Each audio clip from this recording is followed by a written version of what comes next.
غلامی میں نہ کام آتی ہیں شمشیریں نہ تدبیریں، جو ہو ذوق یقین پیدا تو کٹ جاتی ہیں زنجیریں۔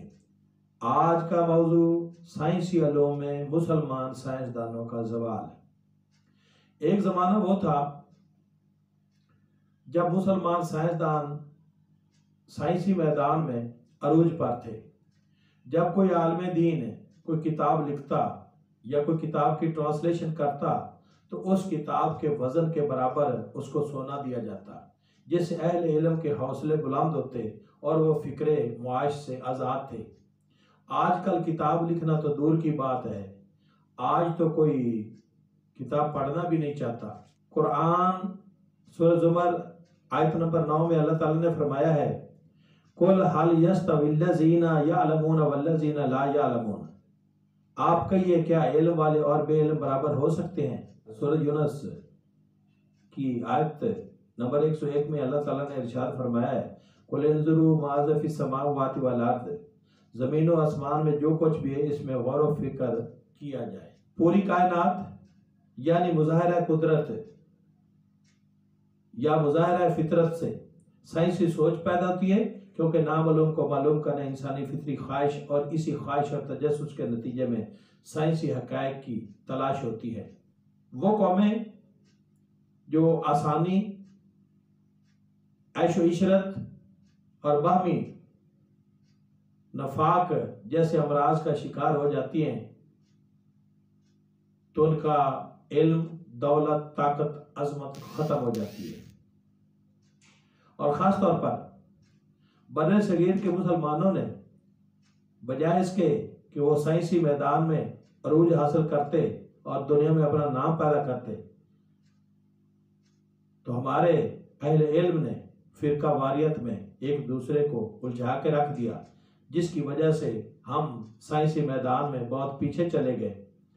چند ایک وجوہات ہیں جن کا میں ذکر کرتا ہوں۔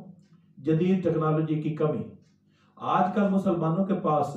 بہت زیادہ وسائل تو موجود ہیں، لیکن ان کے پاس جدید ٹیکنالوجی کی کمی ہے، جس کی وجہ سے ہم سائنسی میدان میں پیچھے رہ گئے ہیں۔ قرآن مجید کو سمجھ کر نہ پڑھنا۔ قرآن مجید میں اللہ تعالیٰ نے فرمایا ہے وَنَزَّلْنَا عَلَيْكَ الْكِتَابَ تِبْيَانًا لِكُلِّ شَيْءٍ، ہم نے آپ کی طرف اس کتاب یعنی قرآن کو نازل فرمایا ہے، اس میں ہر چیز کا ذکر ہے، تو اس میں سائنس کا بھی ذکر موجود ہے۔ اور دوسری وجہ سائنسی علوم میں علماء دین کی عدم دلچسپی۔ ہمارے علماء دین سمجھتے ہیں کہ سائنس کا علم تو انگریزوں کا علم ہے، تو مسلمانوں کو سیکھنے کی ضرورت نہیں، مسلمانوں کو صرف شریعت کا علم یعنی نماز، روزہ، حج، زکوٰۃ کے اندر ہی رہنا چاہیے اور بس یہی کام کرنا چاہیے، اس کے علاوہ کوئی دین نہیں سیکھنا چاہیے اور نہ ہی کوئی علم حاصل کرنی ہے، باقی سارے علوم جو ہیں وہ اسلام کے خلاف ہیں۔ تو ہمارے علماء دین نے آج تک ہمیں تبلیغ ہی نہیں کی اور نہ ہی ہمیں بتایا کہ سائنسی علوم جو انسانی فائدے کے لیے ہیں وہ بھی حاصل کرنے ہیں، جس وجہ سے ہم سائنس میں پیچھے چلے گئے۔ مسلم ممالک کے باہمی لڑائی جھگڑے، کئی مسلم ممالک آپس میں کئی سالوں تک لڑائی جھگڑے کرتے رہے اور ایک دوسرے کو نیچا دکھاتے رہے، جس وجہ سے مسلمان سائنسی ترقی میں بہت پیچھے چلے گئے۔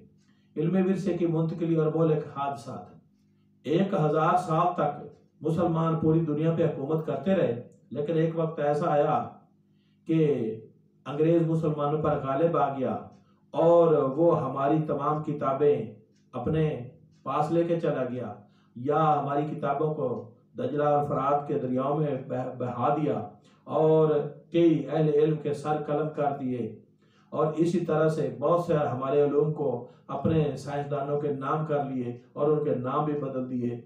جیسے ابن الہیشیم کی بجائے ابن الہیزم لکھ دیا، اور اس طرح کے اور بھی بہت سارے نام اس نے تبدیل کیے، اور ہمارے سائنسدانوں کے دل ٹوٹ گئے اور ہمارے سائنسدانوں نے یہ سمجھا کہ ہم نے تو کچھ کیا نہیں، نہ ہمارے بڑوں نے کیا ہے، اس لیے سائنس کی ترقی میں سائنسدانوں نے سوچا کہ یہ سارے کا سارا کام تو انگریزوں کا ہے، ہمارے بڑوں نے کچھ نہیں کیا، اس لیے ان کے دل ٹوٹے اور انہوں نے کام چھوڑ دیا۔ مسلمانوں کے سائنسی زوال کی ایک اور اہم وجہ فکر معاش ہے، کیونکہ سائنسی تحقیقات کے لیے وقت، گہری توجہ کی ضرورت ہوتی ہے، لیکن اگر معاشی فکر ہو تو یہ دونوں چیزیں ناممکن ہیں۔ مثلا میں نے یہ کتاب قرآن اینڈ فزکس لکھی ہے، تو اس کے پیچھے میرے کئی سال کا اور یہ کئی تفاسیر کا اور کئی تاریخی کتابوں کا مطالعہ ہے، جس کے بعد ایک کتاب لکھی گئی ہے، اور پھر اس ریسرچ پہ محنت اور پیسہ بھی خرچ ہوتا ہے۔ اور پڑھنے والا کوئی بھی نہیں ہے۔ اگر بندے کو معاشی فکر نہ ہو تو پھر بندہ دلچسپی اور لگن سے کام کرتا ہے۔ میں اللہ تعالیٰ کا شکر ادا کرتا ہوں، اللہ تعالیٰ نے مجھے اس کام کے لیے چن لیا، اور میرا قرآن اور فزکس لکھنے کا مقصد یہی تھا کہ میں مسلمانوں کو قرآن سے وہ علم بتاؤں کہ مسلمان سائنسی ٹیکنالوجی اور سائنسی میدان میں ترقی کریں اور پوری دنیا پر اپنی حکومت کریں۔